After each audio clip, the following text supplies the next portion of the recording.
बहुत सारी बार मन में ऐसा थॉट्स आता है कि हम में से कुछ लोग जो नशा करते हैं वो तो एडिक्टेड नहीं होते हैं, वाइल दूसरे लोग थोड़े से ही एक्सपोजर से अफेक्ट हो जाते हैं। ये तीन तरह के मेन फैक्टर्स होते हैं, जेनेटिक, एनवायरमेंटल और साइकोलॉजिकल फैक्टर्स, जो ये रोल प्ले करते हैं एडिक्शन के पीछे।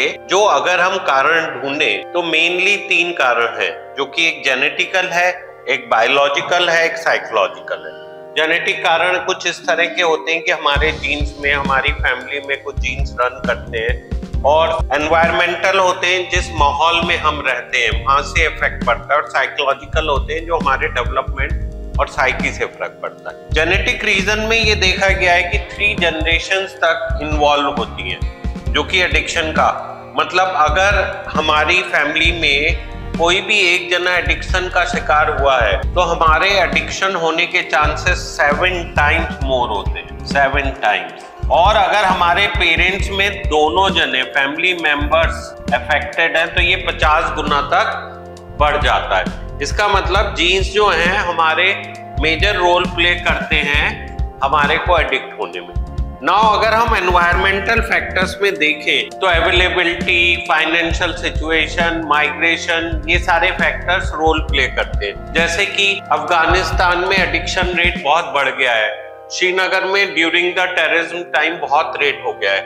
तो क्या माहौल रहा, फाइनेंशियली कितनी अपॉर्चुनिटीज रही, ये सब इंडिकेट करता है, जो कि एनवायरमेंटल फैक्टर्स में प्ले करता है। जो साइकोलॉजिकल फैक्टर्स हैं, जैसे कि कोई जना स्ट्रेस को बियरिंग पावर बहुत अच्छी होती है, वाइल अदर्स लोगों में स्ट्रेस को बियर करने की पावर उतनी अच्छी नहीं होती है। नाउ सिमिलरली अगर हमें कोई मेंटल डिसऑर्डर है, डिप्रेशन है, एंजाइटी है, स्ट्रेस है, और ये सब कारण बनते हैं कि चांसेस ऑफ एडिक्शन बढ़ जाते हैं। हर जना जो सब्सटेंस को यूज करता है वो एडिक्ट नहीं होता है, लेकिन डेफिनेटली हर जने में थोड़ा बहुत रिस्क तो है, और अगर हम रिपीटेडली एक चीज को यूज करें तो वो रिस्क बढ़ता जाता है।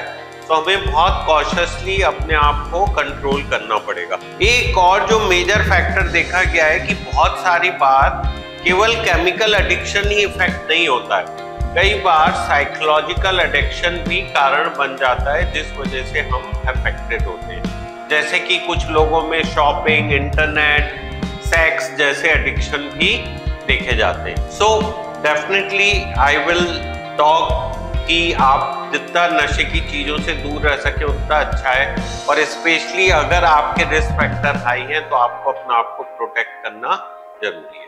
Thank you.